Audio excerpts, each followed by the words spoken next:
అలా మేకలు మేపుతుండగా ఒక పులి అది ప్రసవించి చిన్న పులి అక్కడికి వెళ్ళి మెల్లమెల్లగా నడుచుకుంటూ వెళ్తున్నది. ఆ గొల్లవాడు ఆ పులిని ఆ సింహమును తీసుకొని మేకల ద్వారా దాని ఇంటికి తీసుకుపోతాడు. చిన్న పిల్లకి ఇంత ఉన్నది. ఆ మేకల ద్వారా ఇంటికి తీసుకుపోయి వాడు వెచ్చుతూ రాను ఓను అడవిలోకి వచ్చేటప్పుడు తీసుకొస్తున్నాడు, మళ్ళీ ఇంటికి గొడవతున్నాడు. అది కూడా అన్ని మేకలు మే అన్నట్టుగా అది కూడా మే అంటుంది.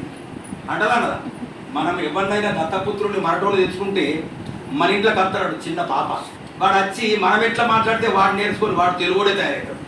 అవుతాడా కాడ అనికి తెలియస్తుంది. ఇంకోటి వస్తుందా చెప్పండి? వాడు తెలుగే మాట్లాడతాడు, వాడు మరటో కావచ్చు మరటోడు, కానీ ఇంట్లో వచ్చి పడ్డాడు కదా మన దాంట్లో మన సర్కల్లో, అంతేనా? అదేవిధంగా ఆ సింహం పిల్ల కూడా వాడు పెంచుతుడు ఇటు వాడు ఇంటికి అడవికి తీసుకుపోతున్నాడు.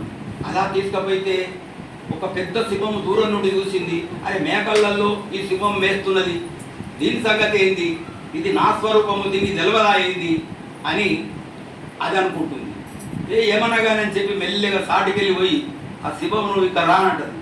ఏంటిదంటే, అరే నువ్వు సింహము ఈ మేకలతో నేను తిరుగుతున్నావు, వేరే మేకనంటుంది. అరే నువ్వు మేక కాదు సింహము అంటే వినడం లేదు. సరే నువ్వు వింటలేవు కదా, నా శరీరం చూడు, నువ్వు నీ కనులు ఉన్నాయి కదా, నేను ఎట్లున్నాను నువ్వు అట్లున్నావా?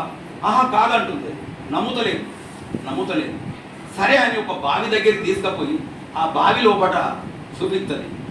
చూడు నీ రూపము నా రూపం ఎట్లుండదు అనగానే అప్పుడు తెలుసుకుంటుంది, నిజ రూపం తెలుసుకుంటుంది. అంతేనా? నీ నిజ రూపమును నువ్వు ఎందుకు మర్చిపోయినావు? ఈ కథ అదే అన్నమాట. మన స్వరూపమును మనం మర్చిపోయినాం. ఈ ప్రపంచం మీదకి వచ్చిన తర్వాత తల్లి గర్భంలో ఉన్నప్పుడు ఏమేమో మాట్లాడినాం.